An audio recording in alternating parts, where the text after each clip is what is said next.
Baik, kita buka majlis dengan umul kitab Al-Fatihah.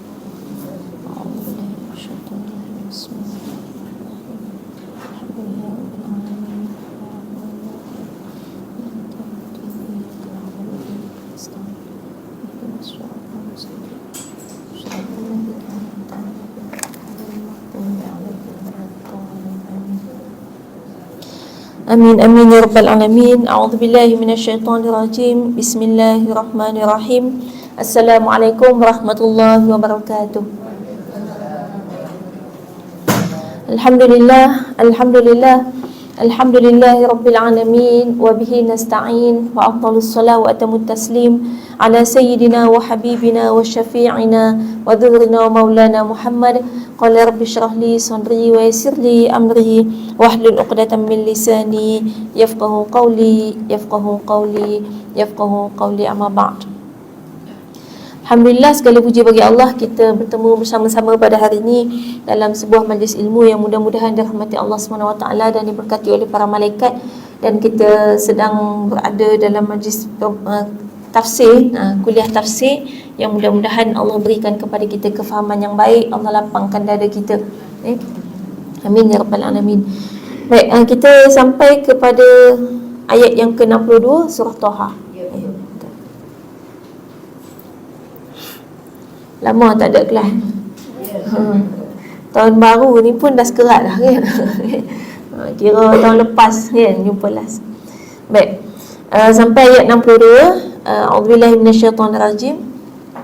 Fatanaza'u, maka mereka berbantah-bantahan, amrahum, tentang urusan mereka, bainahum, di antara mereka, wa asarru, dan mereka merahsiakan, an-najwa, percakapan ataupun bisikan. Bermakna penuh ayat yang ke-62, maka mereka berbantah-bantahan tentang urusan mereka dan mereka merahsiakan percakapan mereka.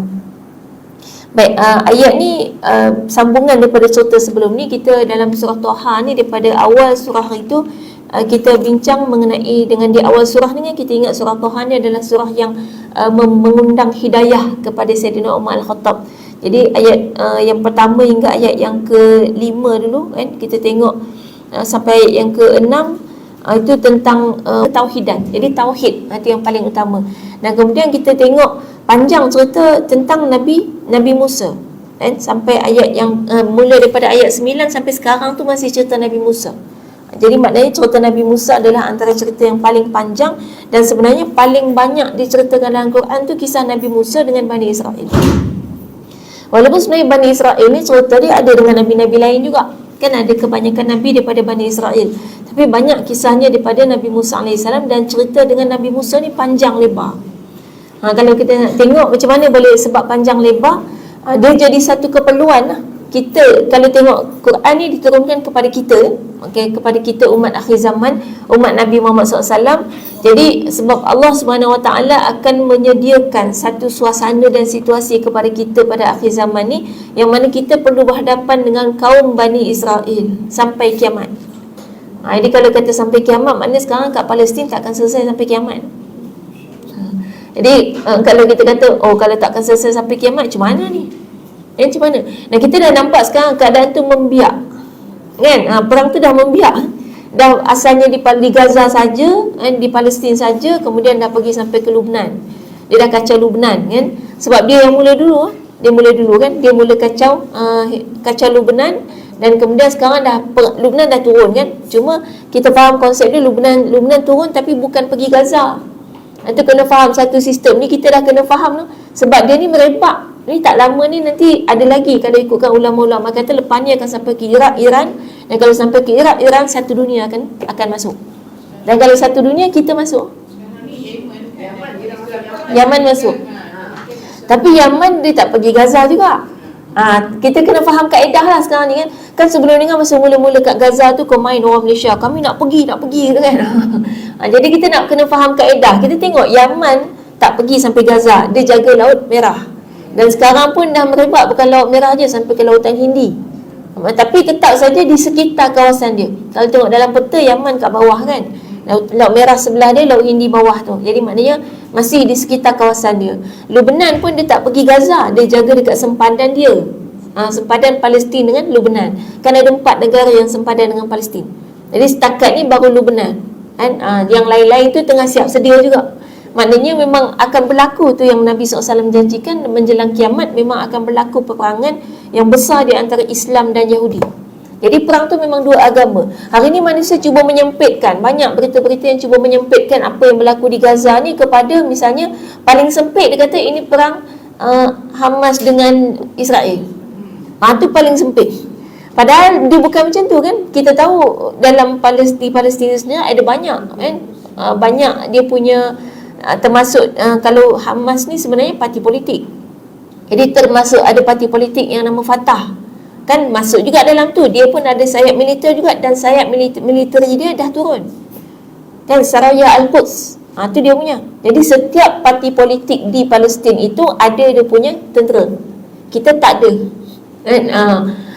Kat Palestin dia jadi satu keperluan. Jadi Al-Qassam yang sekarang ni yang paling glamour, Abu Ubaidah dia punya jurubicara tu, itu yang dia punya kumpulan ataupun ketentera dia namanya Izzuddin Al-Qassam. Dia di bawah parti politik Hamas. Saya sebut sekali kan, lepas ni saya sebut humus. Baik. Jadi maknanya parti politik yang kemudian ada parti politik Fatah di bawahnya ada Saraya Al-Quds, ada banyak lagi. Maknanya parti-parti politik semuanya ada tentera. Dan itu jadi satu keperluan sebab kita dah tengok sejarah dalam dunia ketika mana parti politik itu tak ada ketenteraan, maka ketika mana parti Islam yang akan memerintah secara Islam naik dan menang dalam pilihan raya, mereka akan digulingkan. Itu berlaku kat Mesir sebelum ni. Mursi dibunuh kan. Mursi daripada Ikhwan Muslimin. Ikhwan Muslimin ni kalau kita tahu dia bukan parti politik, dia satu jemaah Islam, dan kemudian ada parti politiknya, parti buruh dipanggil masa tu kan, parti buruh. Dan dia masuk mengundi pilihan raya, menang. Bila menang, musuh tengok bahaya. Kalau kita nak tahu siapa Ikhwan Muslimin ni, Dr. Yusuf Qaradawi Ikhwan Muslimin. Allah yarham kan. Maknanya sebenarnya dalam tu ada banyak ulama. Dan kalau kita baca kitab tafsir, antaranya kitab tafsir kalau pernah dengar Fi Dhilalil Quran, itu ditulis oleh Syed Qutb. Syed Qutb biasa dengar nama Syed Qutb, pun mati syahid, dibunuh. Jadi di Mesir tu ada banyak ulama dibunuh, dan ulama-ulama tu adalah ulama Ikhwan Muslimin dari dulu. Dan kalau perempuannya ada Zainab Al-Ghazali, biasa dengar. Itu perempuan tu Ikhwan Muslimin, dia ditangkap kerana dakwah. Dah lama, Mesir tu dah lama gitu. Jadi sekarang bila Mesir tak buka sempadan semua tu, Mesir tu dah lama macam tu. Dan dah puluhan tahun, bahkan di Mesir tu ada satu penjara yang dibuat khas untuk memenjarakan ulama-ulama. Dan saya pernah, masa saya belajar kat sana, saya nampak depan mata ditangkap tu. Dia kaedah tangkap dia, asalkan orang tu berjambang kena tangkap. Sebab tu orang Mesir tak berjambang. Kalau perasan lah, orang Arab Mesir, Arab ni sepatutnya jambang penuh kan. Dia memang genetik dia ni kan, jambangan memang genetik dia. Tapi orang Mesir clear, bersih, muka dia tak ada bulu langsung kat sini. Dia cukur habis. Sampai ada ulama India pernah pergi Mesir, dia kata, aku heran kata dengan ulama-ulama di Mesir yang tidak melaksanakan sunnah dia. Kan, jambang tu kan sunnah. Kenapa ulama di Mesir tak jaga jambang dia kata. Rupanya dekat Mesir ni, lepas tu baru dia tahulah, rupanya kat Mesir ni ada keadaan darurat yang mana kalau berjambang dia terus ditangkap. Dan saya nampak depan mata masa tu turun daripada kereta api, ada suami isteri, suami dia berjambang, isteri dia pakai baju yang hitam, jubah hitam, tudung hitam, dengan seorang anak kecil. Tiba-tiba polis datang seret ayah dia. Isteri dengan anak dia nangis-nangis kat stesen kereta api. Dan itu terjadi di sana. Maknanya dan kemudian bila naiknya Mursi itu digulingkan begitu sahaja dengan sangat mudah, sebab yang gulingkan dia tentera. Dan pasukan ataupun kumpulan parti Islam ni tak ada tentera. Jadi dengan sangat mudah digulingkan. Hamas ni sama juga. Dia kalau ikutkan parti politik yang nak digulingkan juga. Kan sampai hari ni Israel buat sebut nak gulingkan, nak hapuskan Hamas. Baik. Dan kemudian bila nak hapuskan, yang tak berjayanya sebab ada ketenteraan yang membalas, dan tentera dia rupanya hari ni dunia mengiktiraf itu adalah tentera yang paling canggih. Sebab apa canggih dia? Dia bukan setakat senjata semua canggih. Kalau kita ni dalam keadaan bebas macam ni boleh buat senjata, tak heran. Tu pun kita tak boleh buat. Dia orang ni di blok Gaza tu, kena blok sejak tahun 2006. tak ada apa-apa senjata, tak ada apa-apa bahan yang membolehkan mereka buat senjata yang dibenarkan masuk ke dalam Gaza, sampai kepada air minum tu, kalau ikutkan air minum yang masuk ke Gaza, air bukan air minum lah, air kan, air yang masuk ke Gaza sejak tahun 2006 tu sekitar 3% sahaja yang boleh sesuai untuk digunakan. Yang lain memang rosak. Jadi maksudnya dalam keadaan macam tu, dan dengan elektrik dia hanya 4 jam sehari, itu daripada 2006. Maknanya yang sekarang jadi tentera tu, itu dari zaman dia lahir kanak-kanak lagi, kalau usia dia 20-an kan. Maknanya daripada zaman dia kanak-kanak, kalau usia belasan kan, zaman kanak-kanak lagi dia dah tengok. Memang dalam keadaan macam tu lah. Internet kadang ada, kadang tak ada kan? Jadi maknanya air tu kadang malah misal kata solat kan, waktu solat tu kadang zuhur, daripada pagi sampai zuhur tu tak ada air, nak dekat asar baru dia buka kejap. Jadi orang kelang kabut ambil wuduk kan, nak solat zuhur. Macam tu keadaan dia. Tiba-tiba boleh cipta senjata. Itu yang dia kata canggih tu. Macam mana boleh cipta? Dan terowong, mereka boleh gali terowong bawah tanah yang mereka sebut 200 km, tapi Israel sebut 500 km. Dia pun tak, kita pun tak tahu, tapi kalau ikut dianya sebut 200 lah. Tapi kita fikir logik, 200 km tanpa apa-apa jentera dia boleh gali. Dan terowong bawah tanah, bawah tu sekitar 30 meter. Dan itu digali manual pakai tangan. Dengan keadaan macam tu, sebenarnya manusia ni kadang-kadang bila hidup dalam tekanan baru kita kuat, baru kita dekat dengan Allah. Ni bila senang, hari-hari dapat makan kan, tu santai. Nak solat hajat pun sampai tahap ada orang pernah tanya saya, "Ustazah, boleh tak kita nak solat hajat tapi tak tahu nak minta apa?" Pasal apa sampai tak tahu nak minta apa tu, semua dapat dah. Kita solat je lah, dan nak solat hajat kan, minta je apa saja. Tapi maknanya nak kata memang hidup kita terlampau cukup ke kan? Biasanya bila terlampau cukup tu lah kita mula lalai. Ada kitaran dunia tu macam tu, bila cukup kita lalai, bila tak cukup baru kita semangat balik, itu baru kita dekat dengan Allah. Jadi hari ni sebenarnya peperangan ni ada kebaikannya. Kebaikannya orang mula berdoa semula. Kita pun dah mula tahu nak doa apa kan? Yang sebelum ni semua cukup, tak tahu nak doa apa kan? Semua cukup. Baik, jadi maknanya dengan itu maka Allah bagilah kepada kita kisah-kisah Bani Israel supaya kita memahami mereka dalam tujuan untuk strategi peperangan. Strategi peperangan. Jadi sebab tu kalau di Palestin, yang di Gaza tu, dia orang memang study dalam Quran. Jadi dia tahu sifat mereka, peribadi mereka dan cara nak berdepan dengan mereka tu berdasarkan Quran. Sebab tu detail sangat cerita dia. Maknanya kalau ikutkan macam mana Nabi Musa, padahal Nabi-Nabi lain ada juga kan, cerita Bani Israel ni ada bersama Nabi lain, tapi kenapa Nabi Musa yang paling banyak? Sebab kitab Taurat kan, kitab Taurat yang hari ni dia nak duduk kat Palestin pun dakwaannya kitab Taurat kan. Apa dia kata, dengan agama yang bersandar kepada kitab Taurat. Jadi dia kan mendakwa kata bumi tu dijanjikan untuk dia, bumi yang dijanjikan Tuhan. Ini maknanya kita kena study lah dalam Quran, dan diceritakan tentang bumi yang dijanjikan tu ada ayat Quran dia. Jadi maknanya kita kena study. Bila dia dakwa macam tu, okay, apa sebenarnya cerita dia dalam Quran? Cerita dia memang dia pernah dijanjikan kan? Pernah dijanjikan. Janji tu bukan kata kamu boleh duduk situ, tak. Janji tu sebenarnya disuruh kamu masuk situ dengan kaedah berjuang. Jadi masuk tu berjihad. Masa tu bukan dia sebagai yang sekarang ni yang ingkar kepada Allah, tak. Masa tu dia satu-satunya kaum yang beriman pada Allah. Jadi asal Bani Israel ni dia beriman. Sampailah berlaku, sampai Nabi Muhammad SAW bangkit, dia bertukar. Bani Israel bertukar terus jadi kafir. Kaum musyrikin Mekah, Madinah yang asalnya kafir jadi Islam. Sekarang dia terbalik lah. Dulu Bani Israel itulah satu-satunya beriman pada Allah dengan Nabi dan Rasul mereka masing-masing. Walaupun dicerita dalam Quran, dengan Nabi dan Rasul mereka tu mereka bunuh kan, disakiti, diengkari, janji dengan Allah pun dia mungkin janji. Walaupun ceritanya macam tu, kita pelik kan sekarang. Selama zaman berzaman, daripada zaman Nabi Musa dengan kitab Taurat tu, zaman berzaman sampai Nabi Isa AS tu, cerita Bani Israel dalam Quran tu banyaknya cerita dia degil, tak banyak cerita dia taat kan. Contohnya dia disuruh sembah Allah, Nabi Musa tinggal, disuruh sembah Allah, dia buat patung lembu kan, patung anak lembu. Dan disuruh taat perintah Nabi, dia bunuh Nabi.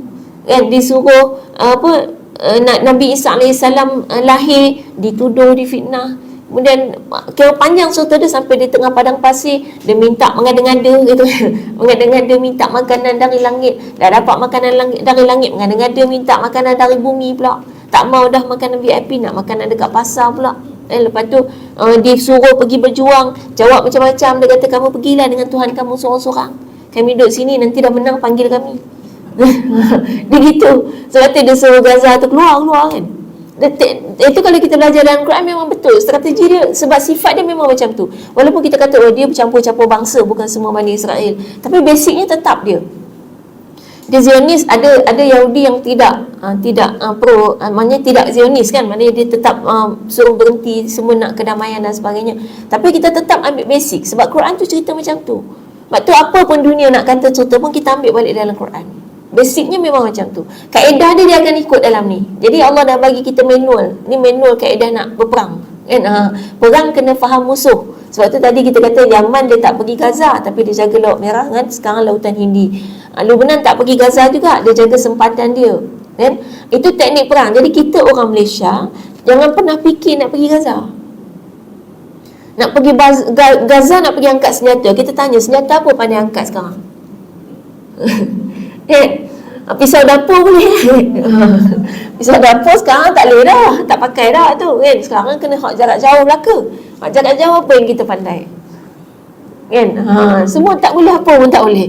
Maknanya kita pergi sana kan menyusahkan je. Paling jauh sekarang kalau yang kita semua boleh pegang, panah je lah. Lembing orang tak boleh buat apa kan. Maknanya apa senjata pun kita tak boleh. Takut sampai sana. Sampai tu cari nasi lemak. Lepas tu tak ada nasi lemak, pening gitu. Dah kat sini biasa minum air sirap, air Nescafe, air kopi, air teh ais kan. Sampai sana air kosong pun color dia tak jernih. Mula stres kan, buat masalah ke orang lain. Dan satu lagi, bila kita tak tahu selok belok kan, kaedah peperangan kena tahu selok belok, kena tahu juga lawan tu siapa. Ni selok belok kita tak tahu apa-apa, tiba-tiba nak pergi bom, kita yang kena bom kan? Jadi memang kena tahu situasi. Jadi memang kaedah peperangan ni, kita di Malaysia perang dengan cara kita di Malaysia. Macam mana cara dia? Nombor satu yang mereka harapkan adalah kita faham betul-betul apa sebenarnya yang berlaku di sana. Faham betul-betul. Jadi hari ni kita belajar tafsir ni pun tujuannya salah satu untuk faham betul-betul sebenarnya apa yang terjadi di sana. Yang terjadi di sana adalah ada satu kaum yang dari dulu memang kerja mereka tu selalu mungkir janji. Jadi kaum ini jangan percaya janji dia. Tapi ni satu prinsip lain, walaupun tak percaya janji dia, tapi adakah itu membolehkan kita mungkir janji? Contoh kan, gencatan senjata kan ada kan. Dan kita tahu dia memang suka langgar janji kan. Boleh tak kita langgar janji awal-awal? Kita buat gencatan senjata, besok kita serang dia. Boleh tak? Dan kita tahu dia memang suka langgar janji, kita boleh tak langgar janji? Tak boleh. Itu kan susah tu, nak kena belajar tu cara dia macam mana. Cara dia macam mana supaya dengan musuh yang suka langgar janji, kita tetap juga buat perjanjian. Tapi dalam keadaan kita mengekalkan akhlak kita, iaitu setia dengan janji. Tu maknanya ilmu-ilmu macam tu kena ada. Satu lagi, kadang bila orang duk semangat-semangat nak pergi, saya tanya satu soalannya, tahu tak walak? Walak tu apa? Kalau perkataan tu pun tak pernah dengar, tak tahu apa benda, memang tak boleh pergi. Perang ni paling penting walak. Kalau tak ada walak, memang hancur. Walak ni taat pada pemimpin, tapi nak kena belajar lah dia punya kaedah-kaedah tu. Kalau tidak, kita biasa tengok dalam perang, macam dalam perang Uhud, tu tak ada walak tu.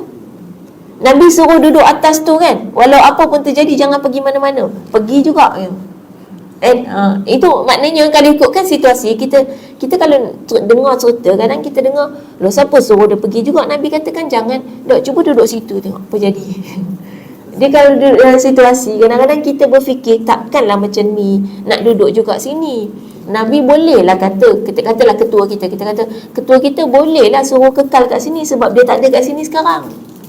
Masalahnya kita kalau kekal kat sini, mati kita semua, dia kata. Sekarang tak apa, ketua kita tak faham situasi, kita yang paling faham situasi kita, jom balik. Habislah, memang perang dia kaca bilau. Jadi sejauh mana walak tu nak kena belajar. Okay? Jadi sekarang ni dalam konteks kita, kita nak memahami situasi, kita tetap tetap kekal tu.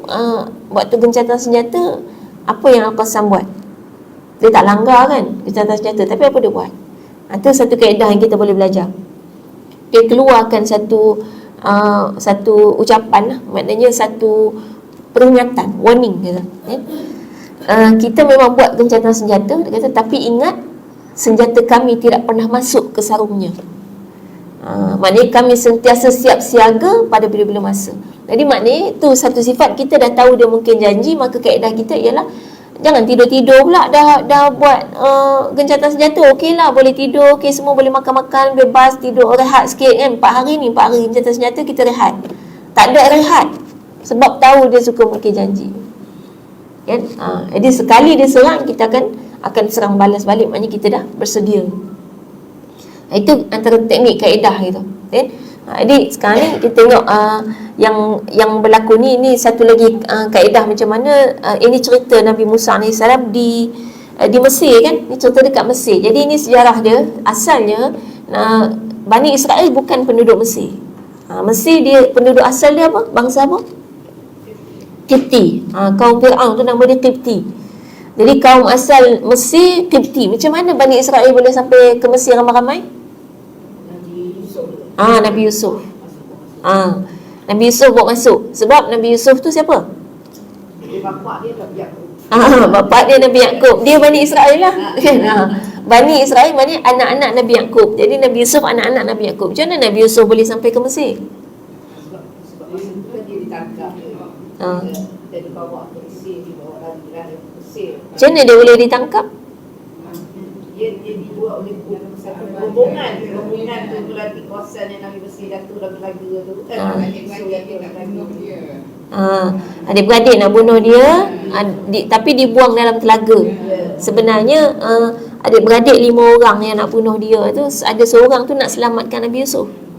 Tapi sebab geng dia macam tu semua, kalau dia nak selamatkan, bagi tahu kata tak payah bunuh ke apa, dia sendiri kena juga. Jadi maka kaedah dia paling ringan, dia bagi cadangan, kita tinggal je dalam telaga, kita buang dia dalam telaga kan. Jadi adalah satu kumpulan yang dapat Nabi Yusuf tu dijual sebagai hamba sahaya ke Mesir kan. Tu cerita dia sampai ke Mesir. Jadi dia bukan penduduk Mesir. Tapi sekarang Bani Israel semua ada kat Mesir. Lepas daripada kejadian Nabi Yusuf, sebab masa tu kemarau kan, kemarau panjang, dan hanya di tempat yang Nabi Yusuf menjadi menteri ekonomi pada masa tu kan, hanya di situ sahaja yang subur. Tu kan cerita dia, sebab asalnya kan ada mimpi tu kan, 7 ekor lembu gemuk dengan 7 ekor lembu kurus kan. Dan kemudian Nabi Yusuf mentakwil mimpi tu, dan dia orang dapat macam satu petanda lah kan. Ini yang mimpi bukan orang beriman, raja kan. Yang mimpi tu, yang mimpi lembu-lembu tu. Ini kita nak bagi tahu, mimpi yang benar, mimpi tu betul-betul berlaku, bukan mesti terjadi kepada orang beriman. Fir'aun yang ingkar pada Allah pun boleh mimpi betul juga. Sebab tu kita, kalau mimpi kita betul jadi, jangan bangga dulu. Boleh jadi kita ni memang orang beriman, boleh jadi keturunan Fir'aun. Sebab ada orang bila selalu berlaku mimpi, kita akan rasa, oh kita ni macam Allah bagi ilham gitu kan. Tu bahaya tu. Petanda nak tahu, ada orang tanya, macam mana nak tahu yang kita dah dapat mimpi-mimpi tu memang macam ilham Allah bagi ataupun daripada setan ke, macam mana nak tahu?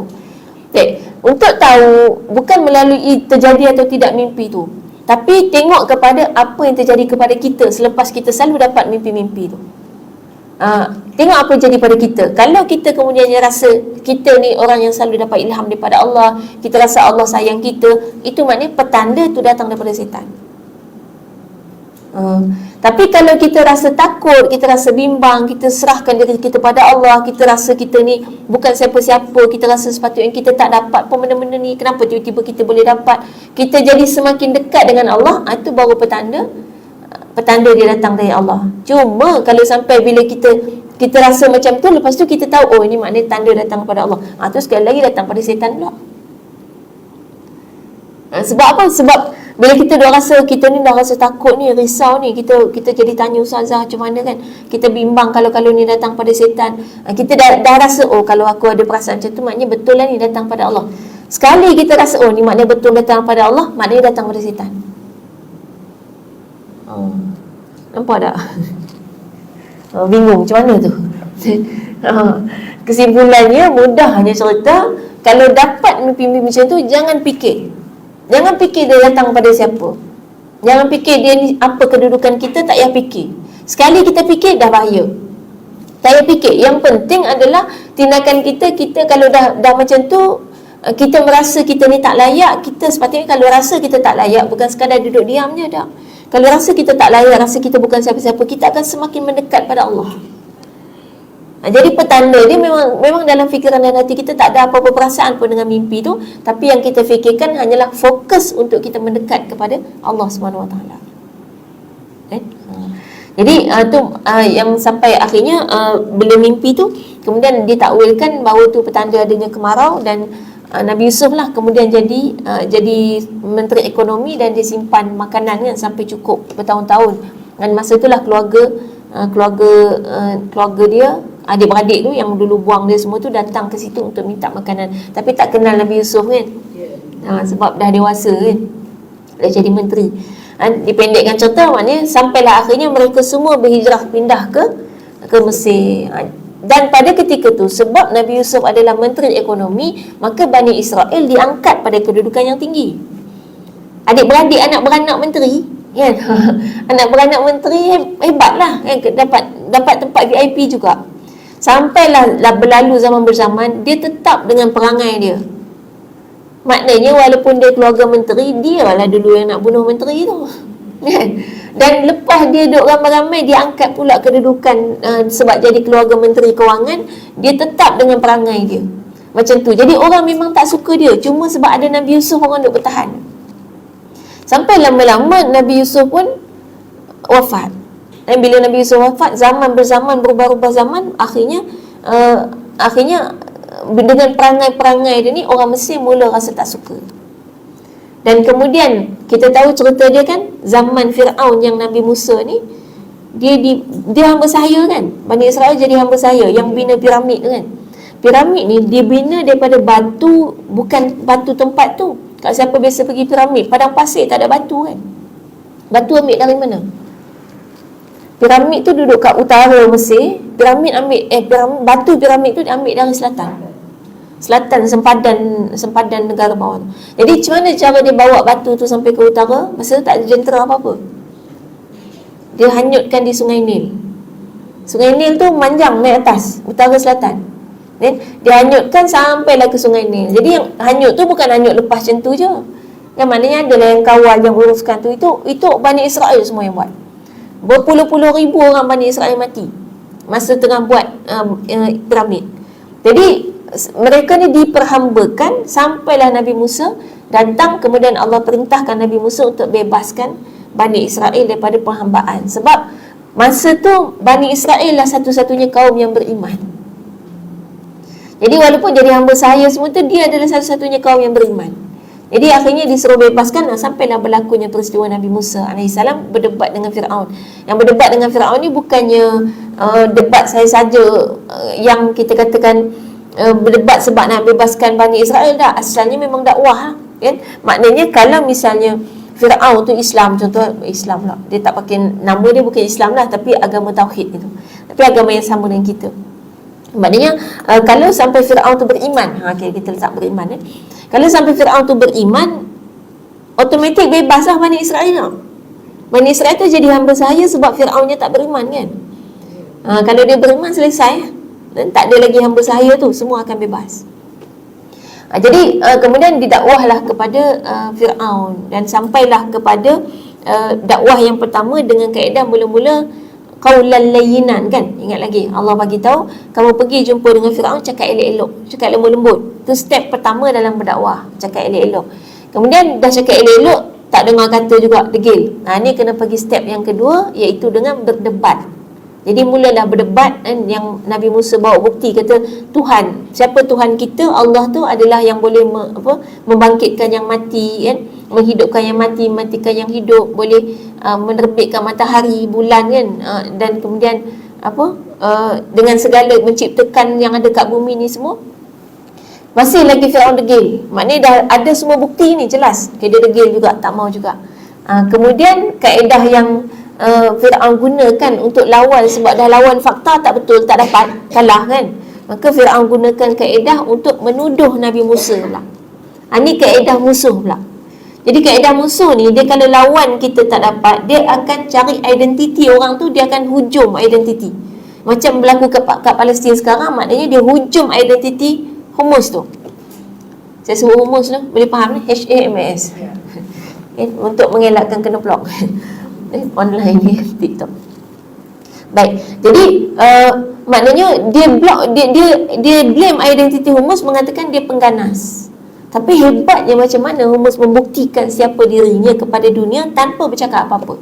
Ni kalau kita boleh apply dalam hidup kita, macam mana cara menjawab fitnah tanpa menjawab. Kan? Maknanya itu yang kaedah yang dia buat ni, sampai dunia yang menyebutkan sendiri, dunia yang mengiyakan dia bukan pengganas. Sekarang label pengganas dah tukar balik, kembali kepada tuan dia.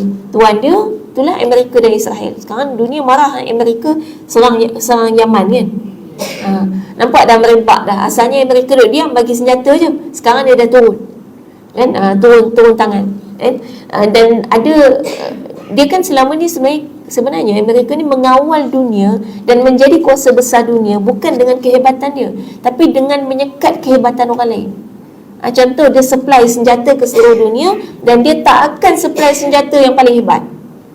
Dia ada had. Jadi negara ni hanya boleh dapat senjata label ni. Jadi dia tak akan jadi kuasa, dia akan sentiasa jadi kuasa besar dunia. Itu kaedah dia. Dan dia boleh sebebas-bebasnya pergi ke mana-mana pelosok dunia dia nak.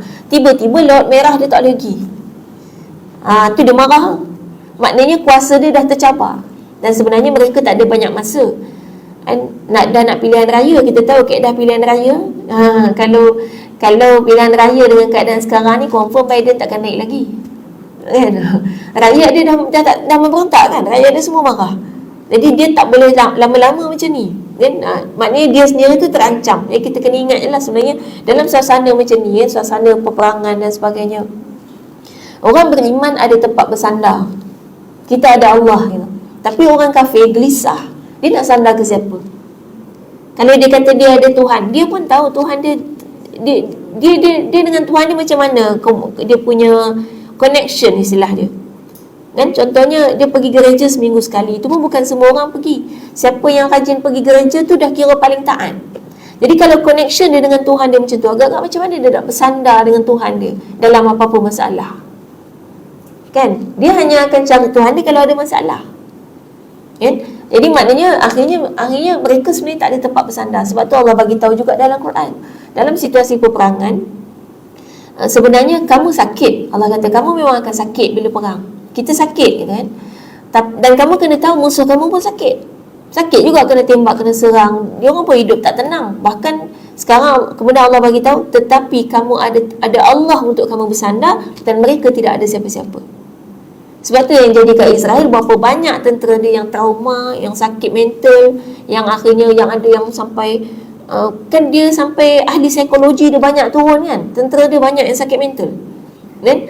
Sebab dia tak ada tempat bersandar. Kalau Gaza tak bersandar kepada Allah, sama juga stres. Kita ni kalau tak sandar dengan Allah, apa-apa masalah, apalagi sampai seberat-berat masalah, kehilangan semua orang yang disayangi depan mata kan. Ada video yang misalnya ayahnya dulu main dengan anak perempuan dia, ketawa gurau senda, dan kemudian hari ni dia peluk anak perempuan tu dalam keadaan kaku mati keras, depan mata dipeluk lagi. Maknanya situasi macam ni, saya ingat kita kalau ada lah kematian ahli keluarga ke sekalipun anak pun, situasi tak macam tu kan. Yang kita kata nampak depan mata cedera dia apa kan, kemudian kita boleh pegang, sentuh dia lagi, kita boleh peluk dia lagi dalam keadaan yang kita tahu kebinasaan yang dia alami, yang baru semalam je kita ketawa sama-sama, tak ada apa-apa tanda dia nak mati, hari ni dia kembali kepada Allah. Itu kalau bukan dengan sandaran keimanan kita pada Allah, kita stres. Macam mana penduduk Gaza boleh bertahan? Tak ada yang sakit mental, tak ada cerita ahli psikiatri kan. Antara bantuan-bantuan kemanusiaan, tak ada bantuan psikologi kan. Maksudnya dia tak perlukan bantuan psikologi. Psikologi ni cukup sihat dalam keadaan yang macam tu. Padahal kita tahu dalam sejarah dunia, di mana-mana pelosok dunia yang ada genosida, orang dia semuanya sakit mental Genosida di Amerika tu sampai sekarang meraihkan kemenangan dia dengan genosida orang putih tu. Sebab tu ada sekarang sebahagian orang putih dengan apa nama perayaan dia, siapa tahu? Dia ada perayaan meraihkan kemenangan dia sebab berjaya menduduki Amerika dan mengusir orang tempatan dia. Jadi dirayakan benda tu, perayaan, kan? Dan orang tempatan tu, rakyat India kan, dia sakit, memang pemikiran dia sakit sampai zaman bersama dia tak boleh move on.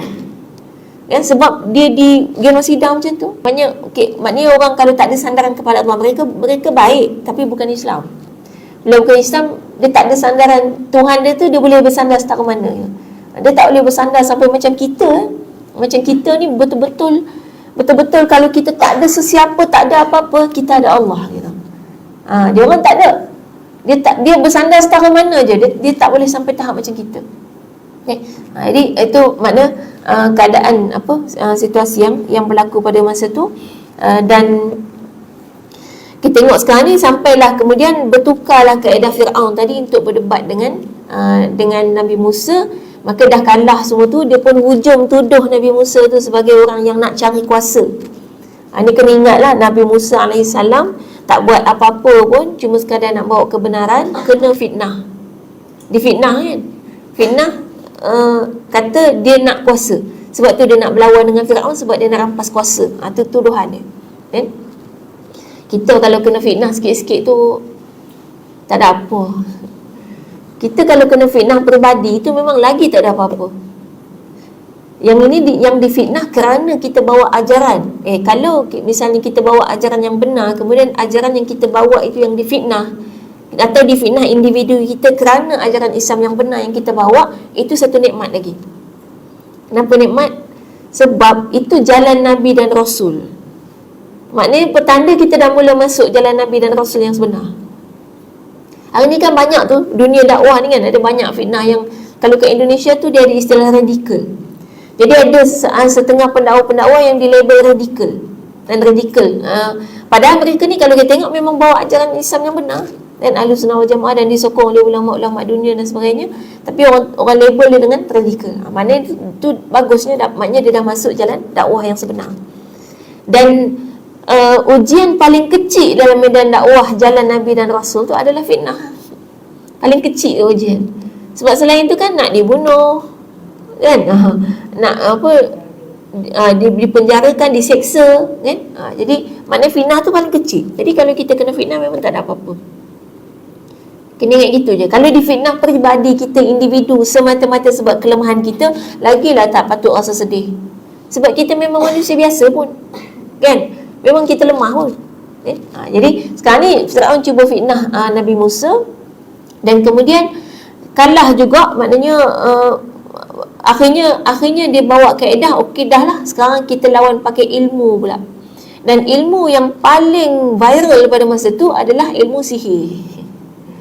Ilmu sihir tu kan, Mesir tu berdiri dengan sihir, kan? Kerajaan Mesir tu tertegak dengan backup sihir-sihir. Tukang-tukang sihir dia sangat banyak.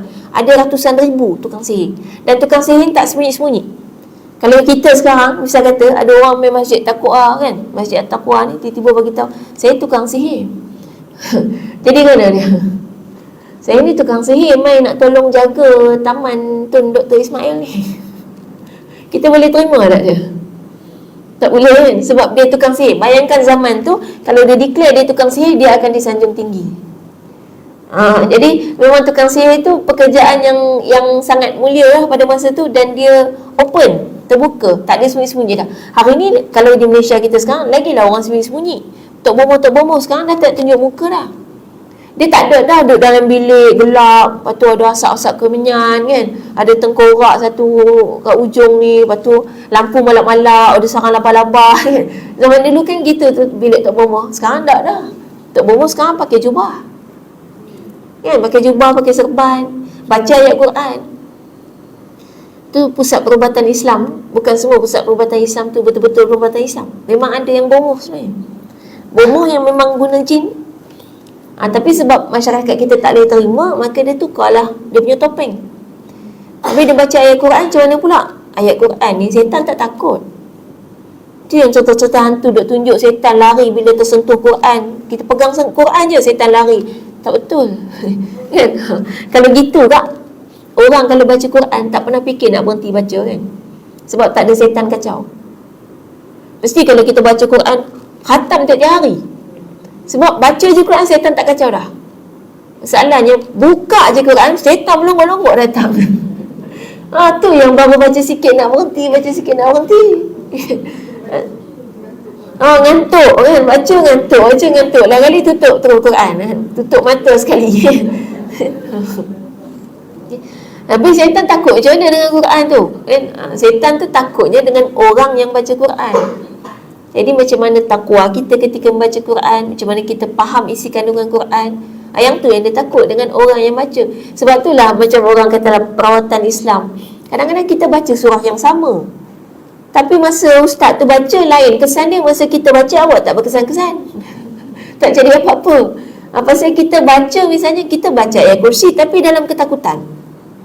Setan tu masih makin sengih ke kita kan? Ayat kursi tu bagus dah, tapi kita takut ke dia, bukan takut isi kandungan ayat Quran. Ayat kursi tu kan kandungannya contoh kuasa Allah semua. Kita tak takut pun dengan kuasa Allah yang ada dalam ayat kursi. Yang kita tak takut ke hantu tu. Hantu tu makin berani dengan kita. Jadi maknanya itu kaedah yang maknanya nak bayangkan macam mana tukang sihir ni kan, bomba-bomba ni yang sekarang tempat kita memang tak berani nak tunjuk muka, dan memang mereka gunakan ayat Quran sebagai topeng. Bahkan ayat Quran ni memang ada kaedah juga syaitan pakai, dia boleh potong-potong dan terbalik-terbalikkan. Saya pernah dulu masa ngajar di sebuah universiti kan, ada student yang datang jumpa. Dia beritahu kata dia kan setiap kali cuti, kalau balik cuti, mak dia akan bawa dia jumpa ustaz kata. Minta doa, minta macam-macam lah dengan ustaz tu. Jadi satu hari ustaz tu bagi Quran kat dia. Lepas tu ustaz tu bagi ayat Quran yang dia kena baca daripada Quran tu, dan ada duit RM50 dia lipat-lipat jadi macam bookmark gitu, penanda Quran. Dia bagilah ayat, dia kata kali ni baca ayat ni, nanti datang lagi baca ayat ni, pindah-pindah kan, ayat ni. Dia kata nanti duit tu beranak. Dan pantang dia tak boleh makan kambing. Jadi dia tanyalah soalan ni, boleh ke saya baca macam tu? Kalau ikut nampak suruh baca Quran kan, bagus kan. Dia bagi Quran, suruh baca Quran, dan duit tu baru kemenyan. Baru WhatsApp kemenyan. Kalau kita buka Quran tu, ada Quran tu ada dengan saya sampai sekarang. Saya ambil. Jadi saya kata ginilah, nombor satu, benda-benda dia suruh baca Quran maknanya, tapi lompat-lompat ayat tu. Jadi lompat-lompat ayat ni kadang-kadang kalau wakaf ibtidak kan, kita belajar wakaf ibtidak. Wakaf ibtidak bukan sekadar yang dalam ayat, tapi hujung ayat Quran pun kalau kita berhenti tak kena tempat, main berhenti, lepas tu sambungnya lompat tempat lain, makna boleh combine jadi benda lain. Jadi misalnya asal makna dia tentang ketauhidan Allah, akhirnya jadi syirik gitu. Itu boleh berlaku. Jadi boleh tengok pada tanda-tanda yang macam tak kena tu. Saya kata ginilah, Quran tu bagi saya, nanti saya ganti Quran lain. Jadi saya pergi bandar besoknya, cari Quran lain dan ganti kat dia. Dan duit RM50 tu saya bagi kat dia RM50 yang lain. RM50 yang baru kemenyan tu saya ambil. Dia kata, Ustazah nak buat apa? Tak tahu, saya ambil je lah kata. Yang penting awak jangan pegang. Lepas tu dia kata jangan makan kambing kan, balik ni pergi makan kambing. Sebabnya dia orang muda lagi, student. Pasal apa tak boleh makan kambing? Apa pantang dia tak ada sakit apa-apa pun. Kenapa kambing tak boleh makan? Maknanya bukan dia yang tak boleh makan kambing, ada benda lain yang duduk tu yang tak boleh makan kambing. Benda-benda tu kadang ada pantang dia. Di Quran tu saya baca je lah sampai hatam. Duit tu saya guna je lah. Dan saya dah ganti dengan dia duit lain kan. Duit tu saya punya, tapi memang bila kita baca ulang-ulang sampai hatam tu, hilang bau tu. Bau tu hilang. Kita kata maknanya yang penting kita kata bab kadang-kadang kita kata berubat apa semua ni, yang penting kita usahalah kan. Allah yang mentakdirkan kalau satu itu berlaku dengan izin Allah, dan dia juga boleh tidak berlaku dengan izin Allah. Tapi benda tu memang ada gitu, dalam dunia ni memang ada. Baik, tukang sihir zaman Firaun kan, jumlahnya kita kata sampai ratusan ribu, yang kali ni dibawa datang untuk berdebat ataupun nak mujadalah nak dengan Nabi Musa ni, dibawa semua sekali. Dan adalah yang kata jumlah dia ada 12,000, ada yang 70,000, ada yang kata sampai berapa ratus ribu gitu kan, untuk berlawan dengan Nabi Musa seorang. Nabi Musa memang ada siapa bersama Nabi Musa? Nabi Harun. Tapi Nabi Harun ni ada apa-apa mukjizat ke? Tak ada. Maknanya memang Nabi Musa seorang je. Nabi Harun ni teman je. Nak tolong bagi confident, nak tolong bagi, kan Nabi Musa kan tak petah kan. Nabi Musa minta kawan kan dengan Allah. Nabi Musa minta dengan Allah ada teman untuk dia berdakwah kan. Jadi dibagilah Nabi Harun, tapi dalam keadaan yang Nabi Harun tak ada apa-apa, dia teman lah. Dia teman. Dia jadi satu lawan berapa ratus ribu atau puluh ribu, atau minimum kita ambil lah 12,000. Jadi seorang lawan 12,000 orang. Yang perlawanan dia apa jadi? Masa sebelum ni kita tengok perlawanan dia pakai ular kan. Ini mukjizat, kita perlu faham. Mukjizat, setiap Nabi dan Rasul mukjizatnya sesuai dengan keadaan zaman dia. Jadi sebab zaman Nabi Musa banyak tukang sihir, maka mukjizat Nabi Musa, tongkat boleh bertukar jadi ular kan, sebab zaman dia macam tu. Kalau zaman kita sekarang ada tiba-tiba mukjizat, kata mukjizat tu tongkat bertukar jadi ular, tak ada makna pun untuk kita. Sebab sihir bukan benda paling utama untuk kita. Dia macam ni lah contoh kan. Orang kampung, dan orang kampung dia tak ada masalah jam kan, tak ada masalah jalan jam. Tiba-tiba ada seorang datang ke tempat tu, dia nak tunjuk hero dengan cara tunjuk skill dia macam mana boleh lepaskan diri daripada jam. Orang kampung tengok ada makna dah. Dia kata, yang tu buat apa? Kan, kita tak ada jam sini. Awak punya skill tu tak berguna pun kat sini. Jadi maknanya skill tu dia kena ikut kat dalam tempat tu. Tapi kalau ada dia main tempat kita ni kan, dia main tempat kita KL ni, tunjuk skill macam mana boleh lepaskan diri daripada jam. Orang lain semua tempuh 2 jam, dia 5 minit selesai. Oi, terkagum-kagum orang kan. Sebab sesuai dengan tempat. Jadi maknanya memang kena sesuai dengan tempat. Jadi sebab tu Nabi Muhammad SAW tak ada mujizat-mujizat yang style-style banyak yang macam Nabi Musa tu memang betul-betul banyak zahir. Banyak keajaiban kan, yang datang turun makanan dari langit semua tu. Maknanya sebab memang pada masa tu itu yang paling utama. Dan ni kalau kita nak pelajari satu lagi sifat Bani Israel, mereka sampai sekarang sangat-sangat yakin dengan benda-benda mistik. Sampai sekarang. Sebab tu walaupun dia pegang senapang besar, sekali dia kena baling dengan batu oleh orang Palestin, ketakutan. Kan, kita yang tak tahu mungkin kita kata apalah dengan batu pun takut. Tak, dia ada dia punya pantang larang dia kan. Dia punya pantang larang, dia punya apa istilah kalau kita kata macam kita punya nenek moyang kita punya fahaman lah, kita pantang larang nenek moyang kita. Kalau kita tu contoh, kalau kita duduk atas bantal tak boleh tau. Kalau kita duduk ketakutan. Tu mungkin kalau orang India tengok, apa masalah duduk atas bantal? Kenapa sampai macam tu sekali duduk atas bantal? Risau ke main duduk atas bantal? Rupanya sebab kita ada bisul kan, takut tumbuh bisul. Sebab ada mitos daripada nenek moyang. Jadi Bani Israel ni sangat banyak mitos-mitos dia. Dan dia sangat percaya. Sampai sekarang. Sebab tu batu tu, kadang batu kecil je pun dia dah lari. Batu tu langsung tak boleh cederakan dia. Tapi sebab mitos dia tu. Dia sangat percaya. Yang kalau kita tengok daripada sejarahnya, maknanya daripada zaman Nabi Musa memang banyak berkait dengan sihir. Dan kemudian memang kalau tengok sejarah dia juga, banyak keajaiban-keajaiban yang dia dapat. Kan? Menyebabkan dia sangat percaya dengan keajaiban. Sebab tu setiap kali apa-apa dia tertindas ataupun dia duduk pada kedudukan yang direndahkan, itu dia selalu tunggu superhero. Cerita superhero, Superman apa semua tu termasuk tu pemikiran dia. Dan dia asalkan kan sampai kepada Nabi Muhammad SAW, kenapa dia boleh ramai-ramai duduk kat Madinah? Kenapa dia boleh ramai-ramai ada kat Madinah pula dah? Hari tu kan ramai-ramai ada kat Mesir. Pasal cerita ramai-ramai kat Mesir, pasal nak cari senang lah tu. Kan, nak cari senang sebab kat situ ada makanan. Itu cara dia akan mengerumuni tempat yang ada kesenangan kat situ. Baik, sekarang kenapa pula sampai Madinah? Kan lepas masa Nabi ke Madinah, dia dah ada kat Madinah ramai-ramai. Masa tu Bani Israel banyak bani-bani dia tu. Ada Bani Nadir, Bani Quraidah, Bani Qainuqa kan. Semua duduk Madinah dah. Macam mana boleh ada kat Madinah pula dah ramai-ramai?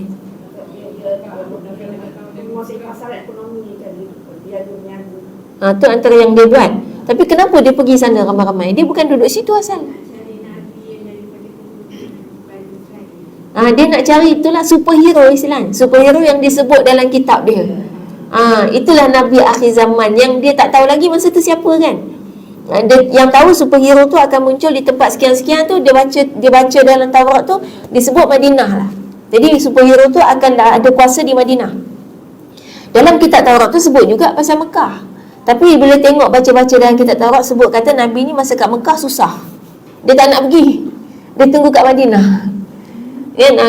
Kalau ikut kan memang dah tahu dia ni lahirnya di Mekah. Dia orang akan pergi Mekah sepatutnya. Tapi sebab tahu keadaannya susah, diboikot, dibunuh kan, beramai-ramai, sampailah hijrah ke Madinah. Di Madinah baru dia ada kuasa. Baru dia akan pegang kuasa di Madinah. Maka dia orang tunggu kat Madinah. Itu memang perangai dia dah. Lepas tu masa dekat dunia dulu kan, sebelum Israel tu duduk di Palestin sekarang, dia dah di offer satu tempat lain. Tapi tak best tempat tu. Dia tak nak. Dia nak yang ni akhirnya dia reka cerita lah supaya dia dapat tempat ni sebab Palestin bumi yang sangat subur. Jadi itu memang salah satu daripada sifat dia lagi. Baik. Kemudian bila berlawan dengan tukang sihir zaman masa Nabi Musa tu, waktu tu berjumpa dengan tukang sihir dan tukang sihir tanya kepada Musa. Kita tengok pada perdebatan ni ayat 62 ni. Ayat 62 sebut mereka berbantah-bantahan tentang urusan Harun dan Musa di antara mereka, dan mereka merahsiakan bisikan. Baik, apa dia ni maksud dia? Maksudnya tukang sihir fatanaza'u, mereka berbantah-bantahan. Itu mereka tu tukang sihir. Jadi tukang sihir ni berbantah-bantahan tu maksudnya beza pendapat, beza-beza pandangan mengenai Nabi Musa. Keadaan Nabi Musa, amrahum tu maknanya keadaan Nabi Musa. Kenapa mereka berbantah tentang keadaan Nabi Musa? Apa dia keadaan Nabi Musa? Dan kenapa boleh sampai sama-sama tukang sihir pun dah gaduh dulu? Ni belum lagi jumpa, belum lagi lawan ni, dah gaduh dah. Sebab Nabi Musa dia dah dakwah dulu kepada tukang sihir sebelum mula lawan sihir. Bila dakwah, Nabi Musa sebut tentang tauhid dan sebagainya. Tukang sihir dalam banyak-banyak tukang sihir ramai-ramai ni, bukan, kita tak boleh bayang tukang sihir ni semua jahat. Dia macam gini lah, macam hari ni kalau ada ilmu ajaran sesat, katakan ada ilmu ajaran sesat, boleh tak kita kata semua pengikut ajaran sesat tu jahat? Dah. Ada yang memang jahat, yang memang menyesatkan, tapi ada yang follow je, dia tak tahu apa-apa. Kan? Jadi sebab zaman tu semua ilmu sihir tu tersebar sangat luas. Jadi ada yang memang menyebarkan ilmu sihir ni, ada sejarah dia kan. Ilmu sihir ni mula bila? Macam mana boleh mula-mula ada?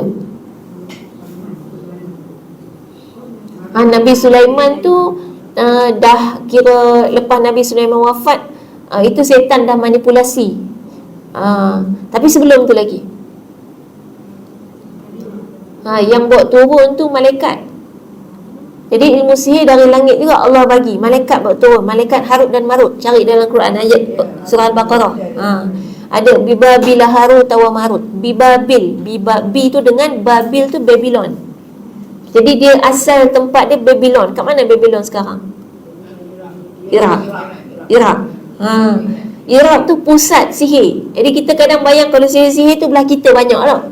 Dok belah sana banyak. Mesir, Babylon tu asal dia. Center yang asal malaikat, 2 orang malaikat tu turun kat Babylon mengajarkan ilmu sihir kepada manusia. Baik, kenapa ilmu sihir turun ke dunia? Kenapa perlu ada ilmu sihir? Ilmu sihir ni confirm syirik. Kenapa malaikat pula yang buat turun? Sebagai ujian. Jadi malaikat Harut dan Marut waktu dia nak mengajarkan ilmu sihir kepada manusia, Allah memang perintahkan dia, kamu bawa ni, tapi ini ujian. Jadi waktu dia nak ajar ilmu tu kepada manusia, dia akan bagi tahu dulu, kalau kamu belajar ilmu ni, iman kamu hilang. Ada yang tak jadi belajar, tapi last sekali ada manusia pertama yang akhirnya nak belajar juga, tak kira apa pun yang terjadi. Dan dia adalah wanita, orang perempuan yang pertama belajar ilmu sihir. Dan kenapa agak-agak orang perempuan ni masalah paling besar dalam hidup kita apa? Rumah tangga. Dia kalau suami baik tu rasa cerah je dunia kan. Kalau suami buat perangai tu, ya Allah, dunia bagaikan kiamat gitu. Kan? Itulah masalah paling besar kan. Jadi memang masalah suami. Masa tu masalah rumah tangga dia menyebabkan akhirnya dia Istilahnya nak buat nasi tangah lah, tak kira apa pun. Kan orang kata ni syirik, nanti kamu hilang iman, tak kira, janji selesai. Kan dia pun belajar. Kan? Dan kemudian lah baru ilmu tu kemudian dicatatkan dan disimpan, disembunyikan oleh Nabi Sulaiman di bawah singgasananya. Lepas Nabi Sulaiman wafat, setan mula kacau.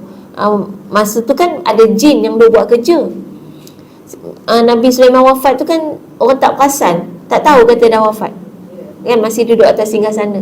Tapi bila sedar tu, bila dia punya tongkat reput.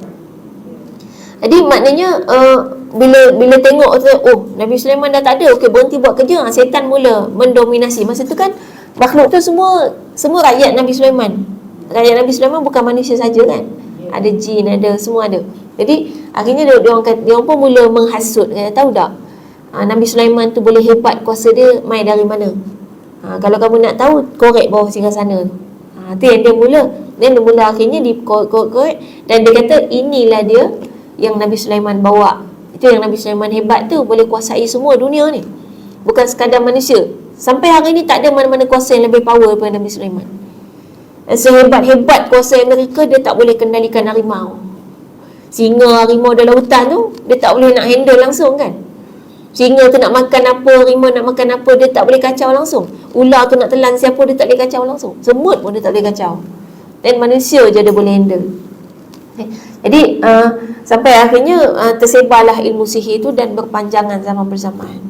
Itu sejarah ilmu sihir. Ni belajar sejarah-sejarah ni. Sejarah Bani Israel, sejarah ilmu sihir dan sejarah kaum-kaum ni yang kemudiannya sampailah kemudiannya bila Nabi Musa berdakwah tadi kemudian tukang sihir fatanaza wa amrahum, tukang sihir ni berbantah-bantah tentang siapa sebenarnya Nabi Musa dengan Harun ni. Maksudnya masa tu dah mula ada di kalangan tukang sihir yang berfikir, tengok ke cara dia bercakap ni, ini bukan gaya tukang sihir. Dia macam kita lah, kalau kita tukang masak, ada orang main bagi tahu cerita kita pasal masak ni, sembang dengan kita pasal masak, bahan-bahan masak, kita boleh tahu dia tu chef ke bukan, sebab kita chef. Tapi kalau kita bukan chef, orang tu cerita lah apa pun kita pandang, hebat, bagus, terornya dia, semua dia pandai, resepi semua dia pandai, rupanya semua mengarut. Itu ilmu tu, penting ilmu. Jadi tukang sihir ni termasuk ulama' lah kita panggil kan, orang yang ada ilmu pada zaman tu. Dia boleh detect, ada yang kata ini gaya dia bukan gaya tukang sihir ni. Kan dia memang betul Rasul kot, kan? Memang betul utusan Allah ni, Nabi ni. Kita kena beriman. Jadi sama-sama dia dah mula confuse. Tapi kalau kita tiba-tiba nak ikut terus, belum sempat lagi turun ke medan lawan sihir, nak ikut terus dengan Nabi Musa ni, nanti kita kena seksa dengan Fir'aun. Tukang sihir tu takut. Kan kalau kita kena seksa macam mana? Kalau kita kena bunuh macam mana? Kan jadi dia risau. Kan macam inilah kita cuba buktikan dulu. Jadi ibaratnya ada yang nak undur diri dah masa tu, yang tak mau dah. Kan? Tapi dia macam ditelan mati bapa, diluah mati mak. Dia terpaksa juga akhirnya pergi. Sebab tu kita nanti akan jumpa cerita sampai tahap ada yang beriman kan. Tukang sihir tu beriman. Sebenarnya dari awal tu dia dah mula, dah rasa ini bukan tukang sihir. Dia orang dah rasa Nabi Musa dengan Harun ni bukan tukang sihir. Tapi sekarang nak berlawan sihir kan. Lawan sihir. Baik. Dan itu yang kata mereka menyembunyikan bisikan. Jadi yang dia bisik-bisik tu, itulah tentang Nabi Harun. Dia ni Rasul betul apa? Dia bukan tukang sihir ni. Tu ada yang kata, jangan duk mengarut lah, dia tukang sihir. Ada yang kata gitu. Jadi berdebat-debat. Baik, ayat 63. Qalu, mereka berkata, in hadhani, sesungguhnya dua orang ini lasahirani, benar-benar penyihir. Kedua-duanya adalah penyihir. Yuridani, yang mereka berdua tu hendak ayyukhrijakum, mengusir ataupun menghalau kalian min ardikum, dari negeri kalian, iaitu Mesir, bisihrihima, dengan sihir mereka berdua, wa yadhaba, dan hendak melenyapkan, mereka berdua hendak menyelamatkan, melenyapkan bi tariqatikum, adat kebiasaan kalian, al-muthla, yang utama.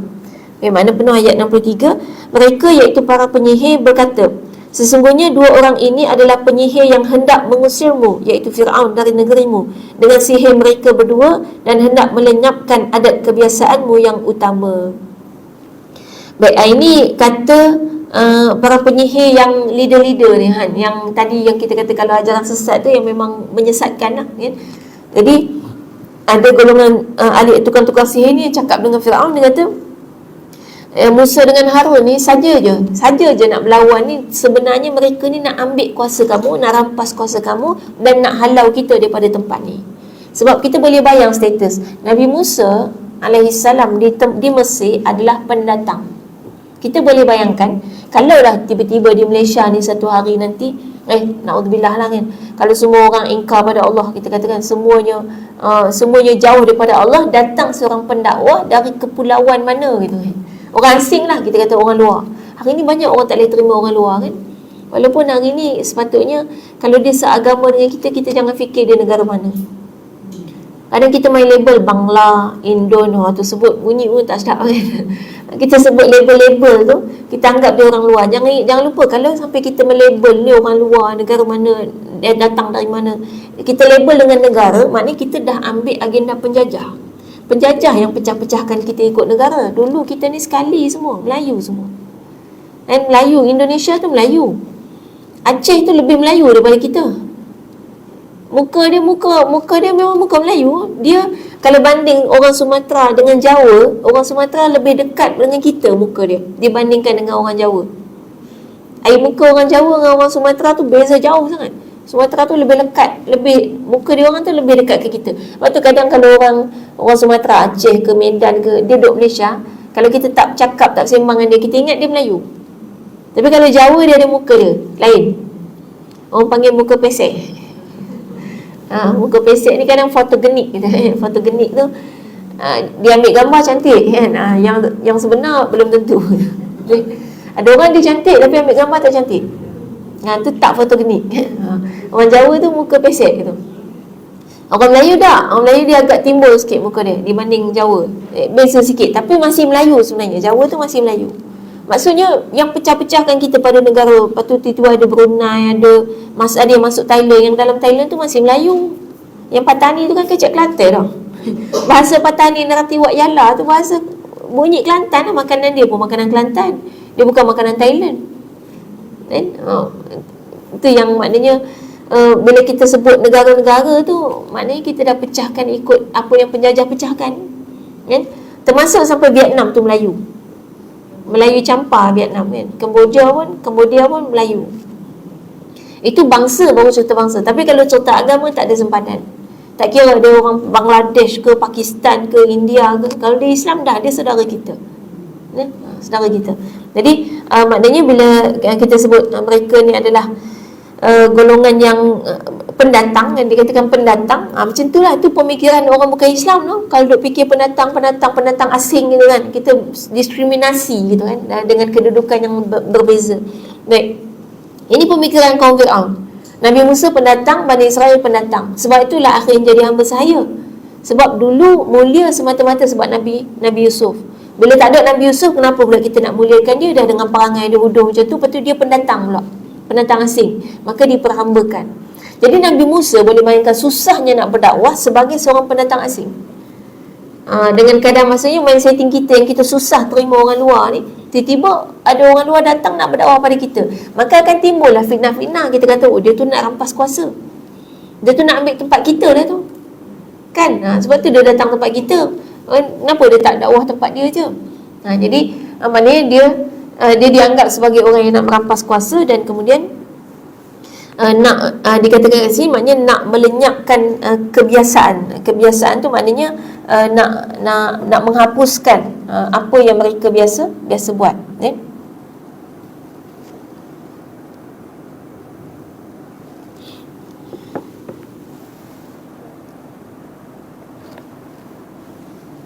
Baik.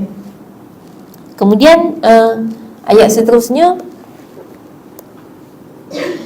yang ke-64, fa'ajmi'u, maka kumpulkanlah kaidakum, segala tipu daya kamu, Thumma tu saffa. Thumma makna kemudian, utu datangkanlah, saffa dalam keadaan berbaris. Wa qad aflaha, dan sungguh telah beruntung, al-yauma, hari ini, man ista'la, siapa yang menang. Baik, makna penuh, maka kumpulkanlah segala tipu daya iaitu sihir kamu, kemudian datangkanlah dengan berbaris, dan sungguh beruntung orang-orang yang menang pada hari ini. Baik, jadi ini kenapa dia yang pertama dia kata kumpulkan semua, sebab kita sekarang nak berlawan dengan orang yang nak rampas kuasa, yang nak ambil kita, nak halau kita, nak ubah semua yang kita dah biasa buat. Kita ni kadang-kadang bila orang nak ubah seluruh hidup kita, kita marah kan. Jadi ni yang ibaratnya dikempenkan kepada masyarakat pada masa tu, kepada tukang-tukang sihir juga. Jadi tukang-tukang sihir ni semangat ni kita nak menghalau penjajah istilahnya kan. Nak halau orang yang akan jajah kita, orang yang nak ambil kuasa kita. Dan kita semangat, dan disuruh sekarang kita akan datang berkumpul dalam keadaan berbaris. Maksudnya bukan mesti lurus gitu kan. Bayangkanlah 12,000 orang takkan sebaris. Berbaris-baris ke macam mana, ramai tu, penuh kan, 12,000. Baik. Jadi maksudnya boleh jadi barisan tu bulatan, boleh jadi maksudnya dalam keadaan yang tersusun. Itu maksud berbaris ni. Jadi dalam keadaan yang tersusun, kita akan berlawan sihir ni. Dan kemudian wa qad aflaha. Baik, qad ni, kata qad, qaf dal, dia ada dua makna yang berbeza. Tengok kepada gabungan dia, gabungan perkataan lepas tu. Baik, kalau dalam ni qad aflaha. Aflaha ni makna berjaya, telah berjaya. Fi'il, siapa belajar bahasa Arab? Fi'il madhi ke mudhari' ke amar? Madhi. Fi'il madhi. Fi'il madhi makna past tense. Bila past tense maknanya benda dah lepas. Baik, perkataan qad kalau gabung dengan past tense, maka dia akan bawa makna sesungguhnya. Perkataan qad kalau gabung dengan present tense, fi'il mudhari', maka dia akan bawa makna kadang-kadang. Dia beza makna lah makna. Jadi kalau qad aflaha maknanya telah berjaya. Qad yuflihu, kadang-kadang berjaya. Tukar fi'il. Qad akala, telah makan. Qad ya'kulu, kadang-kadang makan. Beza tu kan? Beza jauh tu. Jadi kena tengok fi'il dia. Kena kenal lah fi'il apa lepas pada tu. Jadi kalau kat sini tengok, dia kata qad aflaha, telah berjaya. Masalahnya tak lawan pun lagi. Cuma dia kata telah berjaya. Ni kaedah dalam bahasa Arab.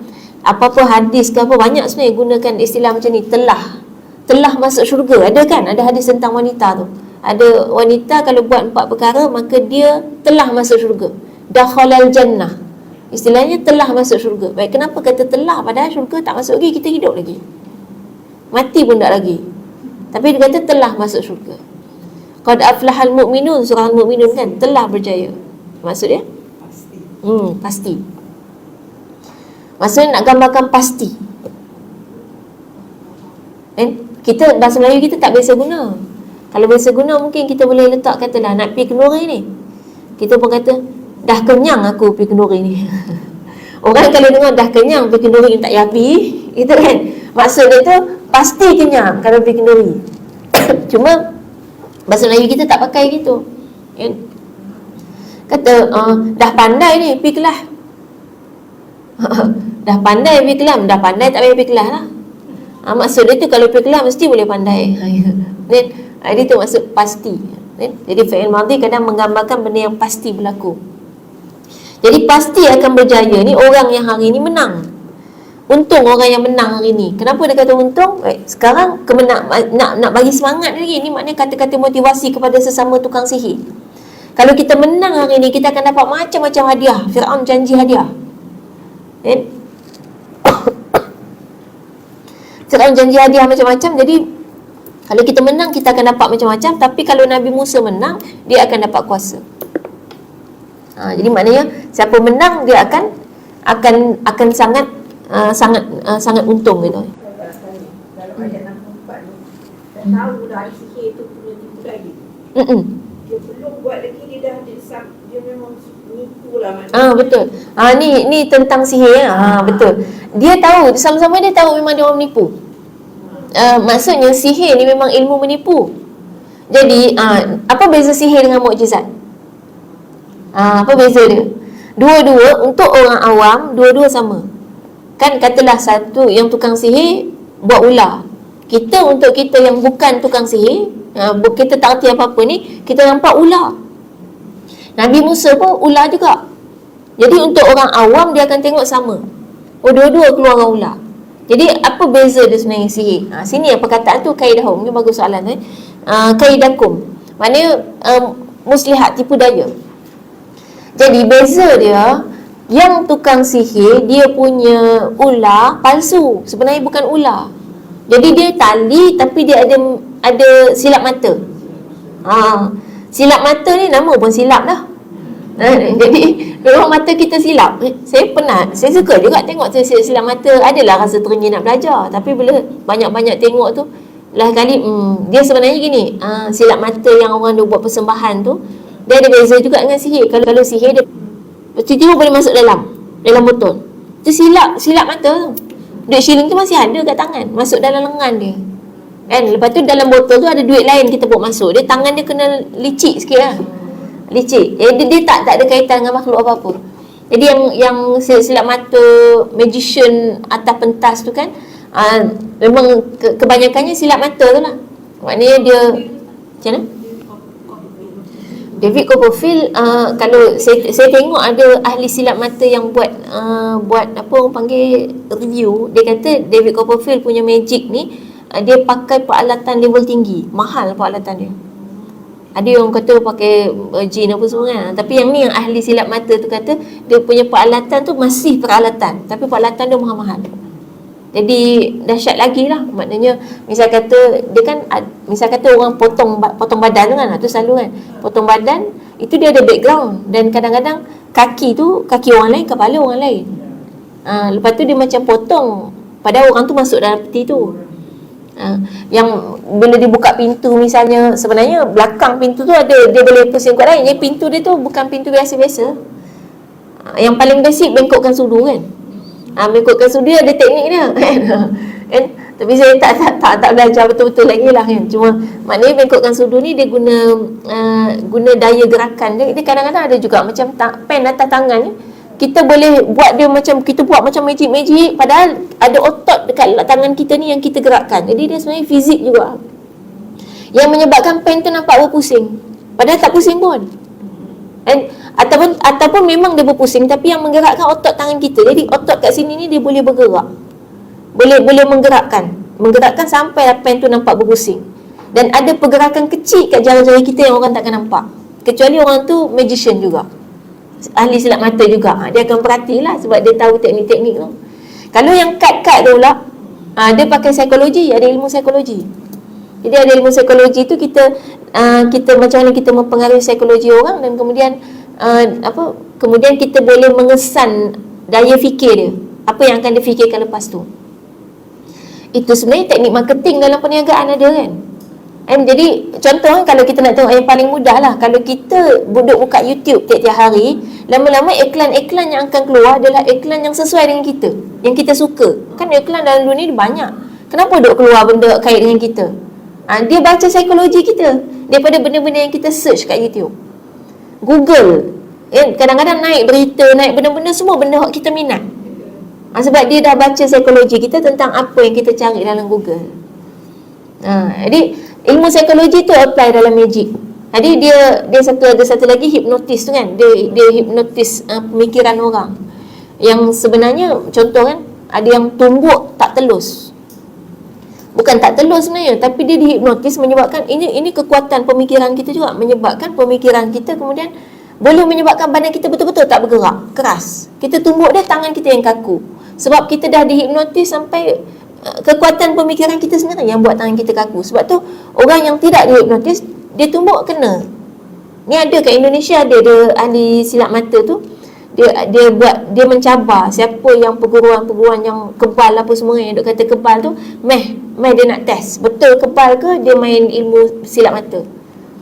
Rupanya memang kebanyakan silap mata, tapi banyak pengikut dia, ajaran-ajaran sesat tu. dia punya ketua tu, misal kata ada seorang tu dia ditumbuk tak telus, dibakar tak terbakar, rupanya pakai hipnotis tu. Jadi dia sebenarnya ilmu-ilmu manusia ni hebat kan? Ada ilmu-ilmu yang kalau kita nak faham tahap kemampuan ilmu manusia ni mengatasi jin ifrit. Yang manusia yang duk minta tolongan jin tu, itu lekeh. Sebab sepatutnya manusia punya ilmu jauh lebih hebat daripada jin. Kan yang akhirnya angkat singgasana Ratu Balqis tu kan manusia. Jin ifrit mula kata aku boleh. Lepas tu tengok ada manusia yang angkat tangan, aku boleh angkat lagi cepat. Akhirnya manusia yang angkat. Kalau kita kata oh dia pakai ilmu jin, jin pun kalah. Jin ifrit tu paling hebat dah tu di kalangan jin. Kan lagi-lagi lah hok tahu sekarang minta jin kapcai kan. Lagilah lekeh, lagi tak erti apa-apa. Manusia punya ilmu jauh lebih hebat. Cuma kita hari ni jadi macam biasa sangat sebab kita tak kenal diri kita. Kita tak belajar pun diri kita ni, kan? Kalau kita nak tahu, contoh kan, ada ilmu ni kalau ahli orang yang dia kerja spy kan, dia belajar satu ilmu macam mana boleh melihat dalam gelap. Jadi sebenarnya tak ada lampu pun kita boleh nampak normal. Manusia boleh ada ilmu tu. Kalau kita nak tahu tu macam mana tu, kita boleh tanya macam mana orang buta boleh hidup normal.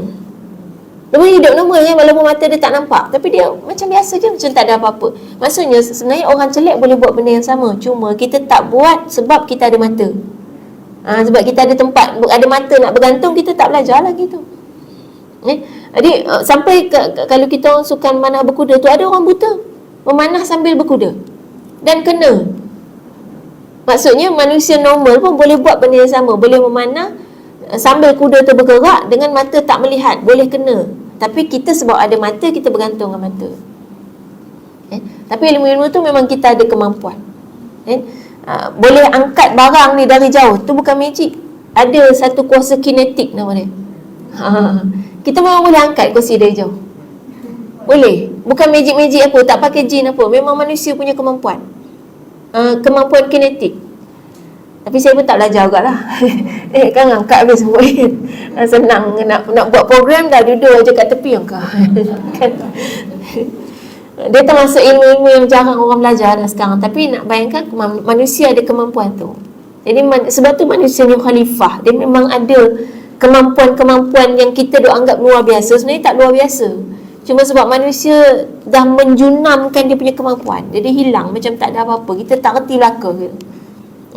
Sebab tu kalau kita nak tengok pun dalam dunia ni, misalnya haiwan, sehebat-hebat haiwan, kita kata haiwan ni hebat. Tapi kita tengok dalam dunia, sehebat-hebat haiwan, manusia boleh tundukkan haiwan. Haiwan ganas apa pun manusia boleh tundukkan. Tapi tak ada haiwan boleh tundukkan manusia. Kalau manusia tu tunduk, manusia tu yang nak, bukan haiwan tu yang tundukkan manusia. Tak ada binatang ganas mana pun. Binatang ular contoh kan, seganas-ganas ular, ada orang bela ular kobra kan, dan ular kobra tu boleh ikut cakap dia kan, dengan ilmu manusia sebagai manusia. Baik. Jadi tu tipu daya tukang sihir. Tukang sihir dia pakai jin, ada beza sikit. Kalau yang silap mata tak pakai jin kan. Yang mukjizat memang semata-mata daripada Allah. Jadi tukang sihir tahu. Yang tadi tali tu kan, tali tu kalau orang awam dia nampak jadi ular, tukang sihir dia tetap nampak tu tali. Dia ibaratnya macam hipnotis tadi. Jadi daripada kan kita perasan kalau tukang sihir atau magician, magic tu, dia bercakap kan. Sebenarnya cara dia susun ayat, cara dia susun kata, cara nada dia, semua tu untuk hipnotis kita.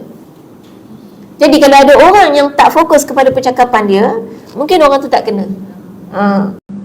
Dan macam katalah kita kata pukau, ilmu pukau tu, itu kalau ahli hipnotis dia kata sebenarnya tak ada ilmu pukau. Cuma sifat manusia ni dia suka bela diri dia. Bila dia hilang duit, lepas tu dia tak mau menyalahkan diri dia yang leka. Sebenarnya orang tu pakai hipnotis lah. Orang tu sembang-sembang dengan kita, lepas tu kita rasa aman, tenang dengan dia. Dia pun nasihatkan kita, beg jangan letak situ, bahaya. Kita pun pusing kot belakang. Lepas tu akhirnya dia pegangkan beg kita semua, kita rasa tenang dengan dia sebab dia pakai hipnotis tadi. Akhirnya dia boleh ambil duit kita tu dalam keadaan kita tak sedar. Bukan dia pukau, dia tak pakai ilmu pukau tu, dia hipnotis kita, tapi datang daripada psikologi. Psikologi kita sampai akhirnya bila balik rumah orang tanya macam mana boleh hilang, kita kata kena pukau. Sebab kalau kita kata kita yang tak fokus, kita yang tersilap kita salahkan diri kita. Manusia selalu tak mau salahkan diri. Manusia ni dia dia punya fitrah memang suka bela diri. Sampai depan Allah nanti pun kita masih bela diri. Allah dah kata, kamu cepat ngaku salah apa. Tak ngaku kita. Kan? Depan Allah dah kita tak ngaku. Walaupun tahu Allah Maha mengetahui. Itu memang manusia tu gitu. Dari dunia sampai ke akhirat. Tapi nanti ke akhirat tak balik lah sebab Allah Maha mengetahui. Cuma kadang-kadang nak test dulu hamba aku ni. Kecuali orang beriman betul-betul baru mau ngaku. Sebab majoriti orang tak mau ngaku, maka akhirnya banyak orang mengatakan saya kena pukau. Akhirnya tersebarlah kata pukau tu ada. Itu kata ahli hipnotis. Kan? Wallahu a'lam lah. Baik, jadi itu beza, maknanya sampailah kemudian ayat 65, qalu, mereka berkata, ya Musa, tukang sihir tu kata, ni dah start nak lawan.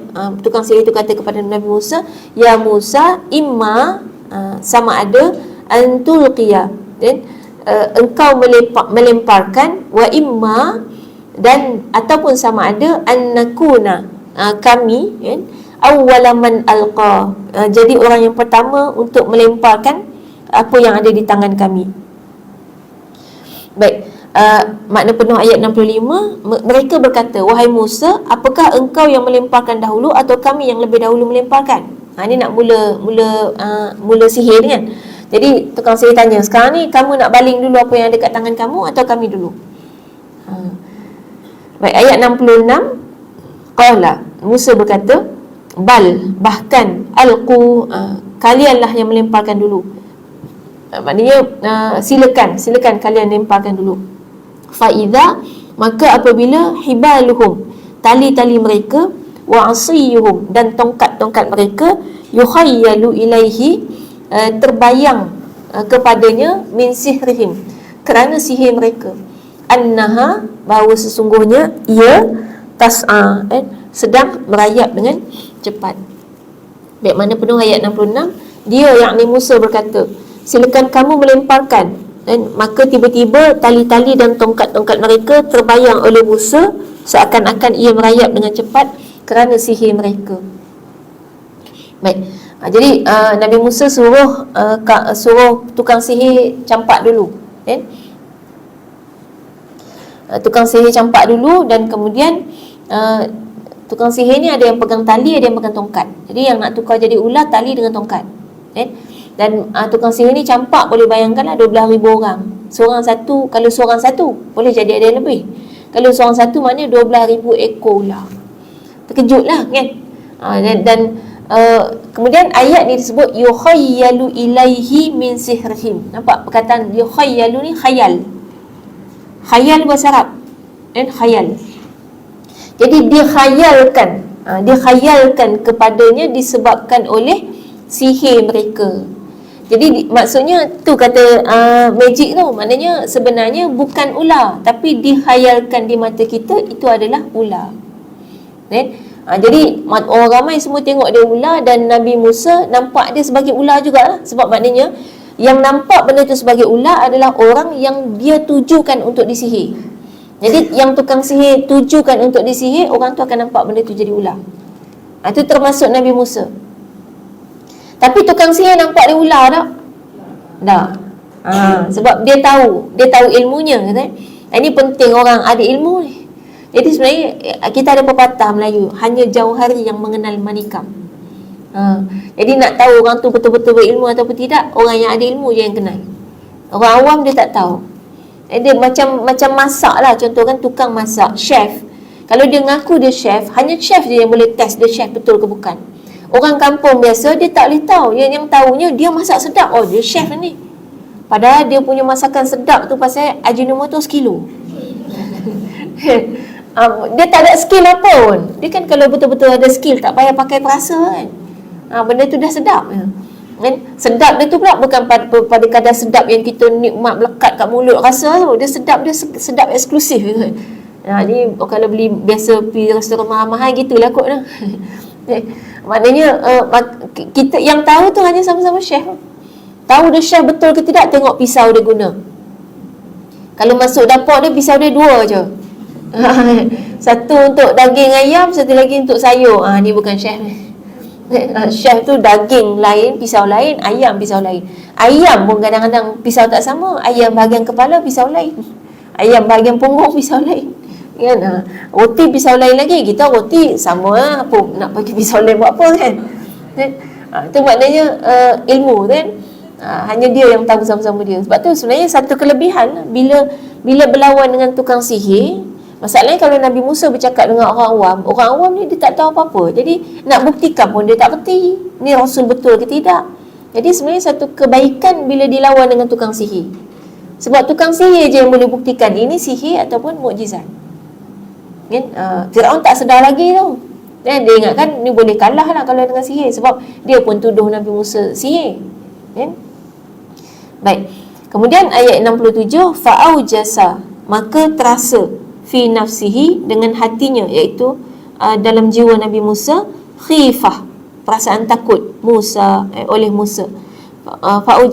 Fa'aujasa fi nafsihi khifatan Musa, maka Musa merasa takut dalam hatinya. Ni perlu tahu, khifah, perkataan khifah, khauf kan? Khauf ni takut yang bersifat positif. Dia takut, ada beberapa perkataan dalam bahasa Arab kan? Jadi yang guna perkataan khauf ni, kalau kita tengok dalam keimanan, ada konsep al-khauf wal raja, takut dan harap. Jadi takut yang sifat khauf ni maknanya bimbang. Ada lagi sifat orang beriman dalam Quran yang Allah sebut la khaufun alaihim wala hum yahzanun.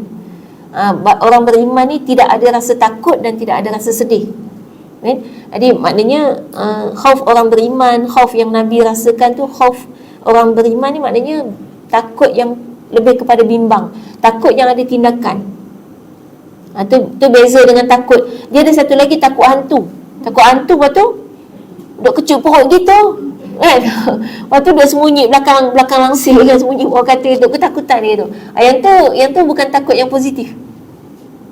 Takut hantu, takut tengok cerita hantu. Tengok cerita hantu tapi mata duk gitu. Dan buka sikit, cerah jari, lepas tu tutup, ambil bantal tutup, lepas tu buka lagi. Itu takut yang tak ada makna. Tapi kalau khauf, dia takut yang bimbang. Bimbang ni maknanya akan ada tindakan. Dia akan buat sesuatu. Kalau kita takut kepada Allah, maka tindakan kita adalah selalu bertaubat pada Allah dan usaha untuk melaksanakan segala perintah dan meninggalkan larangan Allah. Itu khauf. Jadi Nabi Musa ni khauf, dia takut, dia bimbang. Kenapa pula dia bimbang? Tengok ular tadi kan, ular banyak kan, ada berapa belas ribu ekor ular tu. Nabi Musa takut tengok ular ke? Bukan. Tak mungkin Nabi Musa yang merupakan Rasul Allah tahu Nabi Musa ada mukjizat yang jauh lebih hebat daripada ular-ular kecil tu. Jadi takkanlah tiba-tiba Nabi Musa takut tengok ular-ular tu. Kita tahu kan wali-wali Allah ni tak cerita Nabi Rasul, wali Allah maknanya bawah sikit level pada Nabi Rasul kan, orang yang dekat dengan Allah. Dia kalau tengok apa-apa dia tak takut. Tadi kan cerita dia la khaufun alaihim wa lahum yahzanun. And al-khauf, perasaan khauf ni ada pada tak ada pada orang yang dekat dengan Allah. Maksudnya kita ni kalau betul beriman, tengok apa biasa orang takut hantu kan, satu hantu lagi macam banyak hantu je. Takut tengok apa ular kan, binatang buas kan, takut tengok anjing gila. Kita takut tu kan. Baik. Takut itu adalah takut yang macam, sebab apa jadi takut? Kita kat Malaysia, orang Malaysia ni, kita lah, banyak orang bukan tengok anjing gila takut, tengok anjing takut dah. Padahal anjing tu cuma najis mughalladhah. Dia memang boleh gigit orang, tapi bukan semua anjing gigit orang. Kita tengok anjing lalu je kita takut dah. Kan? Sebenarnya dia tak ada masalah anjing tu. Anjing menggonggong, kita cabut lari. Jadi ketakutan ni ketakutan kepada makhluk. Itu kalau orang yang beriman kepada Allah, bila dia faham apa erti makhluk-makhluk ni, dia tak takut. Sebab itu akhirnya haiwan-haiwan ganas boleh tunduk. Dan kita biasa dengar kan cerita macam Zainab Al-Ghazali tu kan, cerita dia dilepaskan anjing lapar pada dia kan, supaya anjing tu meratah dia, tapi anjing tu boleh diam, tak buat apa-apa. Sebab Zainab Al-Ghazali takut hanya pada Allah, dan dia tahu anjing-anjing ni semua makhluk Allah yang akan tunduk patuh kepada perintah Allah. Itu konsep dia. Jadi sekarang Nabi Musa takkanlah takut dengan ular. Maka yang Nabi Musa takut sebenarnya adalah sebab yang nampak ular banyak tu, Nabi Musa takut orang awam yang tengok ni kemudian akan hilang keimanan kepada Allah. Macam kita lah kan, kadang-kadang bila tengok benda magic sangat, kita kagum dengan orang tu. Misal kata orang tu pembawa ajaran sesat. Banyak orang yang pemimpin-pemimpin ajaran sesat ni memang boleh buat magic. Kat Indonesia ada nama Baba apa tu kan, dia boleh keluarkan emas dari mulut, telur emas keluar dari mulut dia, dan boleh keluarkan rantai emas dari tangan dia. Banyak pengikut dia, ajaran sesat. Sebab magic lah. Padahal magic tu ada ahli silap mata yang bongkarkan kaedah silap mata tu. Ada lagi mandi minyak panas. Ada teknik tau. Kita boleh. Dia guna lilin. Jadi cara memanaskan minyak tu sebenarnya dah ada cara. Bukan minyak panas kat dapur kita boleh gitu-gitu je dah. Cara panaskan minyak tu menyebabkan ada bawah tu kita bubuh satu benda lain yang menyebabkan nampak minyak tu meletup-letup, tapi sebenarnya yang panas cuma bawah, atas tu sejuk. Jadi tapi dia mandi minyak, lepas tu tunjuk kata dia kebal kan. Orang pun banyak ikut. Tu ilmu-ilmu, sebenarnya dia ilmu lah. Tu hebatnya manusia, menipu pun pakai ilmu ke. Ilmu fizik tu, ilmu ketumpatan kan. Jadi sebab bahan tu lebih tumpat daripada minyak, dan dia boleh mengalami kepanasan yang nampak macam minyak meletup-letup tu, akhirnya orang ingatkan minyak tu yang panas, padahal minyak tu memang tak panas. Dah ada lagi cara minyak panas pun boleh. Ada biasa tengok orang biasa goreng pisang, dia memang kerja tiap-tiap hari goreng pisang, dia tak payah pakai apa-apa dah, masuk je tangan tu dalam minyak panas letak pisang, dia terbalikkan pun pakai tangan. Itu sebenarnya ilmu juga. Nombor satu, tangan kita ni kalau sejuk ataupun basah, dia memang tak lut dengan minyak panas. Dan kemudian yang keduanya, Allah bagi tangan kita ni, dia ada kemampuan mengebal. Bukan menebal, mengebal. Makin lama dia makin kebal kalau kita buat sesuatu. Siapa yang tangan dia manja sangat, tak pernah buat kerja, tangan dia sangat sensitif. Kalau nak tangan kita kebal, yang orang selalu sebut tangan kasar tu kebal sebenarnya. Dia kebal. Contoh kalau macam kita orang memanah kan, memanah ibu jari ni kadang-kadang luka, kadang melecet, tapi lama-lama dia menebal. Dengan sendirinya dia makin tebal. Jadi anggota manusia tu memang macam tu, hebat. Jadi dia makin diguna, dia makin power. Itu yang kadang-kadang orang kampung, orang duduk dalam hutan, orang hidup susah tu jauh lebih hebat daripada orang yang senang semua ada tu. Yang mandi air sejuk, itu lagi kuat badan dia daripada yang duk mandi air heater kan, water heater. Itu kemampuan manusia. Jadi maknanya bila ditengok ular ni banyak ni kalau macam ni habislah orang awam akan ikut. Macam tadi kan kita kata ada bawa ajaran sesat, dia bawa magic. Orang yang tak kerti apa-apa, dia kata wah hebat kan, boleh bawa macam mukjizat karomah gitu kan. Orang yang ada ilmu, dia tengok tu risau kan, macam mana ni nanti orang banyak ikut dia. Bukan kita risau dengan kelebihan yang dia buat tu, sebab kita tahu trik dia, dia punya tipu daya kita tahu. Kita tak risau pasal dia, kita risau orang awam ni hok jadi follow. Sebab tak tahu apa-apa. Itulah dia ketakutan yang dirasakan oleh Nabi Musa AS bila tengok ular-ular tu. Bukan takut tengok ular. Kemudian Allah pujuk dalam ayat 68, kulna, kami katakan, kami tu Allah Allah SWT kata, la takhaf, jangan kamu takut, innaka, sesungguhnya engkau, antal a'la, engkau adalah yang paling tinggi. Maksudnya yang paling tinggi, maksud mana penuh 68, kami berfirman, jangan takut, sesungguhnya engkaulah yang paling tinggi. Paling tinggi ni maknanya menang. A'la daripada perkataan a'la maknanya atas. A'la yang paling atas. Yang paling atas ni maknanya yang menang. Kamulah yang akan menang nanti. Jadi Allah dah bagi tahu khabar awal-awal lagi, tak apa, kamu jangan risau. Tengok ular banyak-banyak ni, nanti kamu campak kamu punya tongkat tu, nanti kamu yang akan menang. Menang tu dengan konsepnya, kalau ikut menang tu Nabi Musa tahu dah tentulah mukjizat yang Allah bagi pada dia akan menang. Tapi Allah pujuk tu maksudnya, tak apa, nanti orang-orang yang kamu risau akan jadi follower tukang sihir ni, nanti semua akan jadi follower kamu. Jangan risau. Bahkan lebih daripada tu rupanya yang Nabi Musa risaukan rakyat kan, takut rakyat ikut tukang sihir. Rupanya Nabi Musa menang bukan setakat rakyat yang ikut Nabi Musa, tapi tukang sihir pun ikut Nabi Musa. dan akhirnya semua tunduk. Baik, sampai ayat 68 insya-Allah. Kita berhenti setakat tu. Mudah-mudahan ada manfaat untuk kita. Hari ni belajar ilmu sihir macam-macam magic. Tapi itulah kalau kita nak tengok keluasan kemampuan ilmu manusia ni, mudah-mudahan Allah bagi kepada kita kebaikan-kebaikan. Apa pun yang ilmu Allah bagi, mudah-mudahan dia bawa kebaikan kepada kehidupan kita. Baik, wallahu alam. Aku qouli hadza wa astaghfirullah li wa lakum. Wassalamualaikum warahmatullahi wabarakatuh. Kita tutup dengan tasbih kafarah dan suratul Nas.